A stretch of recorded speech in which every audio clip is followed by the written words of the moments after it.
जिब्राइल 3 बार मेरे पास खुदावंद परवरदिगार का ये हुक्म लेकर नाजिल हुए कि मैं इसी मुकाम पर ठहर कर सियाह और सफ़ेद को ये इत्तला दे दूँ कि अली इब्न अबी तालिब अलैहिस्सलाम मेरे भाई, वसी, जानशीन और मेरे बाद इमाम हैं। मैंने जिब्राइल के ज़रिए खुदा से ये गुजारिश की है कि मुझे इस वक्त तुम्हारे सामने इस पैगाम को पहुँचाने से माजूर रखा जाए, इसलिए कि मैं मुत्तकीन की किल्लत और मुनाफिकीन की कसरत, फसाद बर्पा करने वाले, मलामत करने वाले और इस्लाम का मजाक उड़ाने वाले मुनाफिकीन की मक्कारियों से बाखबर हूँ। लोगों जान लो, अल्लाह ने अली को तुम्हारा वली और इमाम बना दिया है और इनकी अताअत को तमाम मुहाजिरीन, अंसार और नेकी में इनके ताबईन और हर शहरी, देहाती, अजमी, अरबी, आज़ाद, गुलाम, सगीर, कबीर, सियाह सफ़ेद पर वाजिब कर दिया है।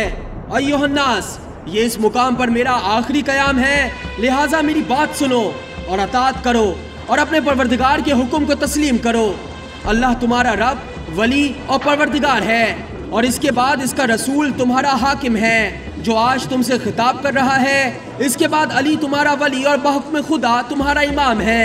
अय्युहन्नास, वो अल्लाह की तरफ से इमाम है और जो इनकी विलायत का इनकार करेगा ना इसकी तौबा कबूल होगी और ना इसकी बख्शिश का कोई इम्कान है। जिब्राइल ने मुझे खबर दी है कि परवरदिगार का इरशाद है कि जो अली से दुश्मनी करेगा और इन्हें अपना हाकिम तस्लीम ना करेगा, इस पर मेरी लानत और मेरा गजब है। अय्युहन्नास, अल्लाह ने दीन की तकमील अली की इमामत से की है, लिहाजा जो अली और इनकी औलाद की इमामत का इकरार ना करेगा, इसके दुनिया और आखिरत के तमाम अमाल बर्बाद हो जाएंगे।